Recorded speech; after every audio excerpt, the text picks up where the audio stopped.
Those who are unfamiliar with the nature and purposes of global child trafficking cults instantly recoil when they are first presented with evidence that satanic ritual abuse of children is an ongoing, pervasive problem, and that diabolical elements within our own Central Intelligence Agency play a key role in the nightmarish system that is operating right under our own noses and oftentimes in our own local communities.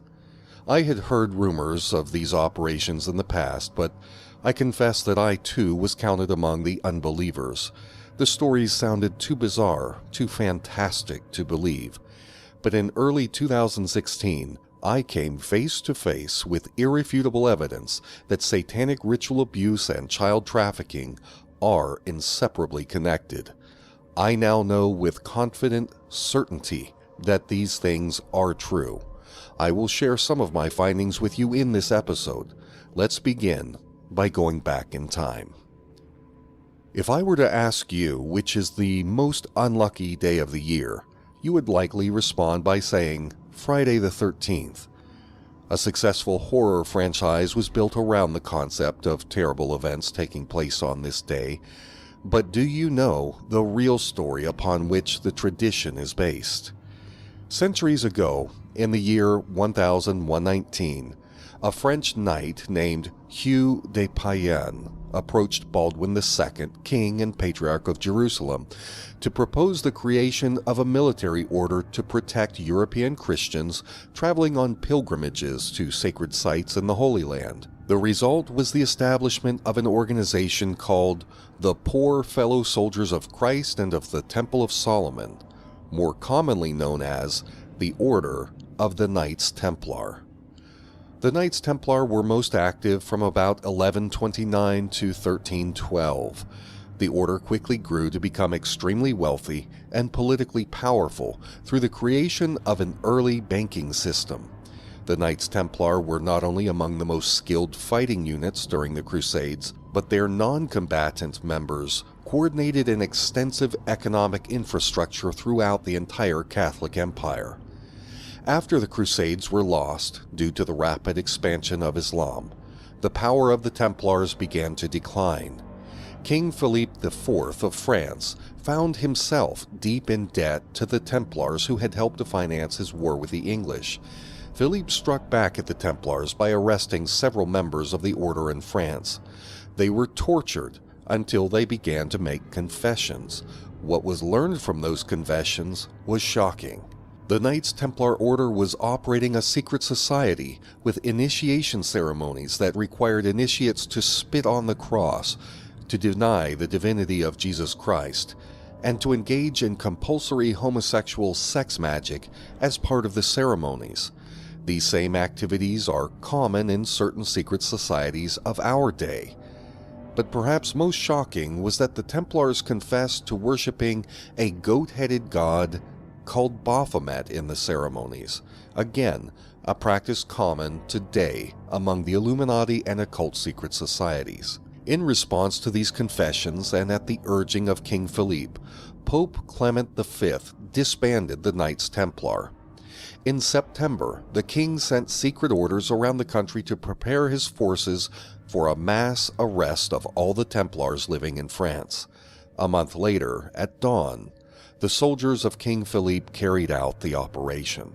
Hundreds were arrested, and many of the Templars were burned at the stake. The day of this operation has lived on in infamy. It took place in October of 1307, on Friday the 13th.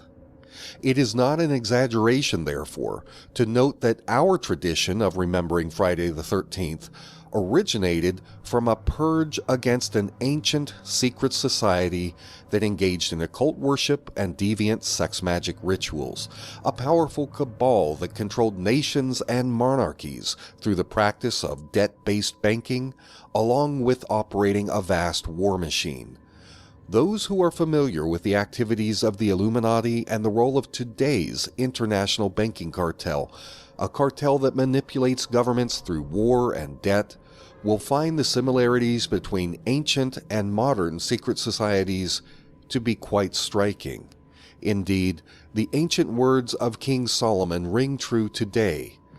The thing that hath been, it is that which shall be, and that which is done is that which shall be done, and there is no new thing under the sun.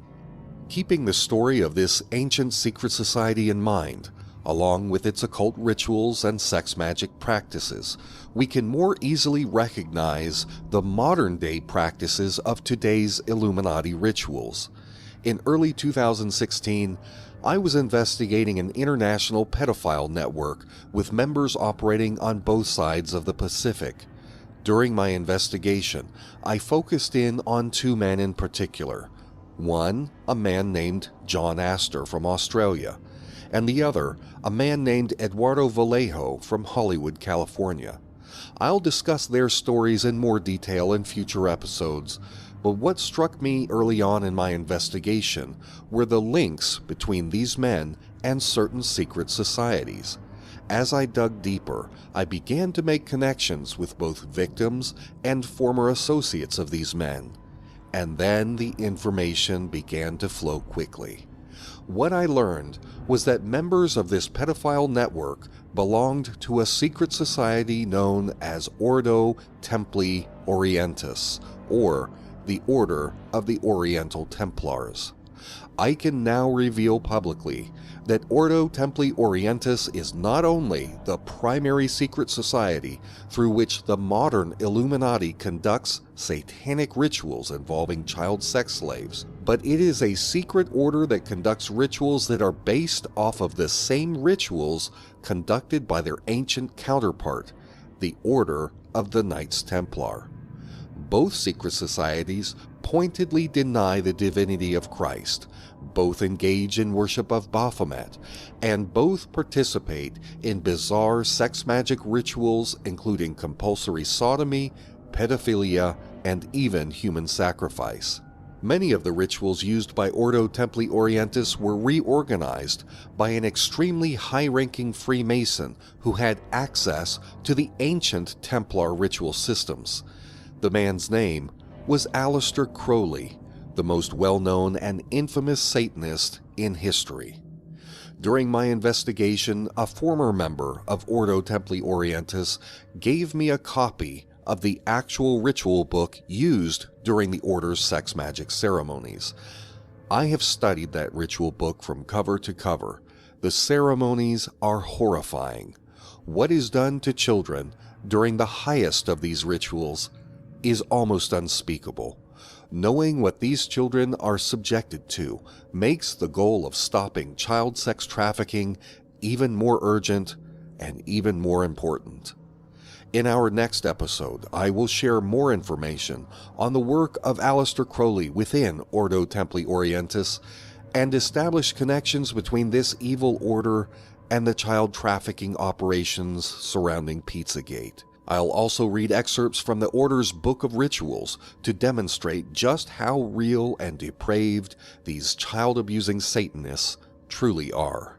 Join me next time as we drag these secret sex cult members out of the darkness and into the light.